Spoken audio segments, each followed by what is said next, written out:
It's still early in the year, and that means it's a good time to catch up on one of our HR best practices, and that is performance reviews. In this episode, we're going to talk about the importance of doing performance reviews with your staff and how it builds a better dealership. Stay tuned. We have a lot to talk about in this episode of Down Payment.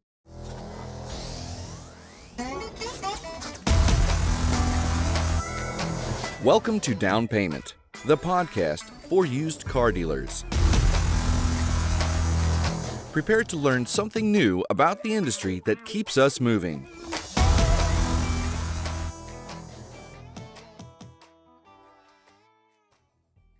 Check out all our podcast content on our social media channels. We are at Down Payment Podcast on YouTube, Down Payment Podcast on Instagram, and Down Payment Pod on X. Welcome back. In this episode, we're talking HR, specifically performance reviews, and I have a funny line for this one. So, performance reviews, think of people like they are inventory. You evaluate inventory based on aging, pricing, photos, recon time, and market demand.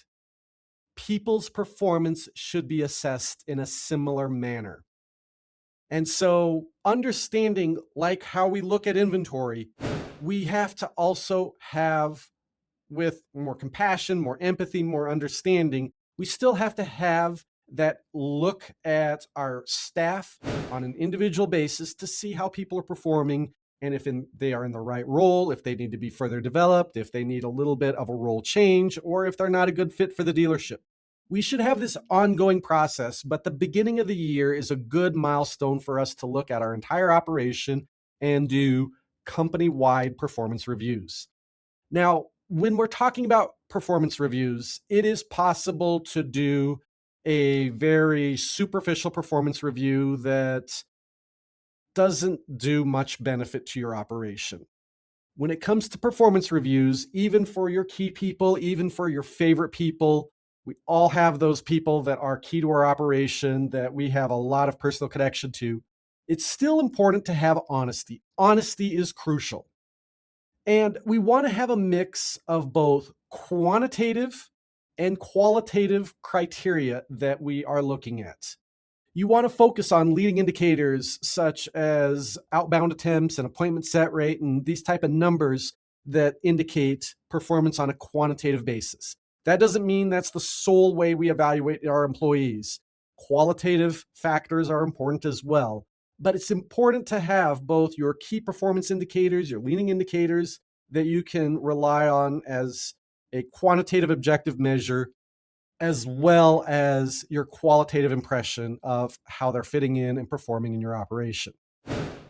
This approach, when you give some quantitative goals and indicators, gives the employees something really concrete for them to work towards and builds good goal orientation. So that quantitative aspect can be really important. So if we're talking about people in a sales department, we're looking at stuff maybe like outbound attempts as recorded by our CRM, appointment set rate and shown rate, number of demo drives, number of deal write-ups, and their closing rate on appointments.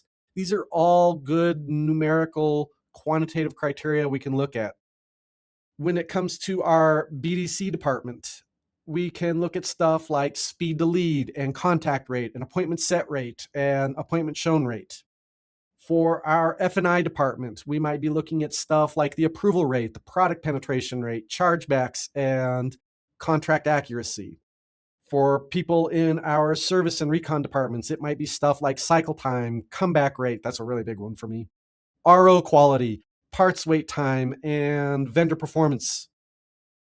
Then we can also look at our culture and behavioral indicators. These are more of our qualitative aspects. So this is going to be stuff like coachability, reliability, how they take ownership of their responsibilities, and how they work within the context of the team.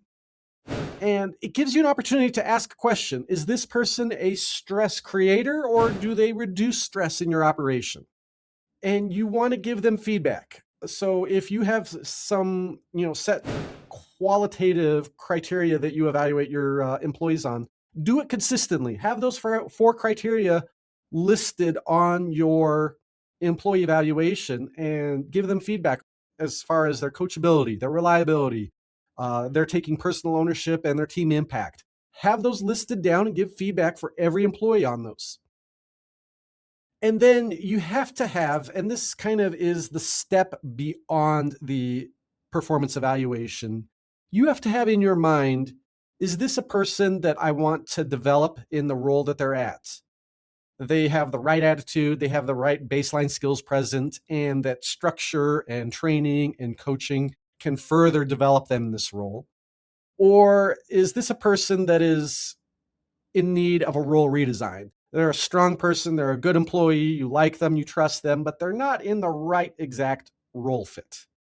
And so a role redesign might be an appropriate thing to look forward towards with them in this next year.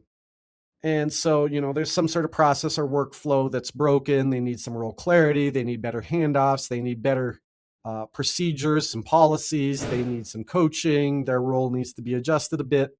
That's someone that is the right employee, but not necessarily the right role fit. And then we have a certain number of our employees that we're going to look at and look towards replacing them. They are not a good fit for this operation. I will do what I can to provide them everything they need to be successful.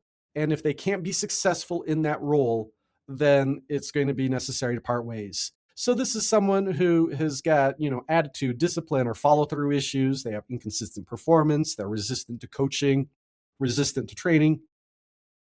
I will do my best. I will do my part to make sure that they're successful. But if with me doing my part, they're still not successful, that's where you need to go through your HR progressive disciplinary process and get them out of there. But to start your year off right and make sure that your operation is sharp and high performing, you want to do performance reviews. Do it with absolutely everyone. Do it with your entry-level staff. Do it with your mid-level staff, and do it with your senior staff. It applies to absolutely everyone. The consistency is important.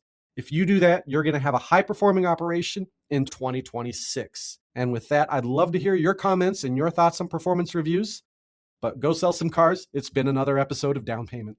Check out our podcast on all our social media channels. We are at Down Payment Podcast on YouTube, Down Payment Podcast on Instagram, and Down Payment Pod on X.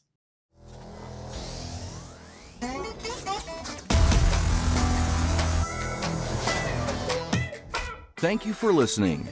Down Payment, the podcast for used car dealers, is a production of Meta Financial Services Incorporated.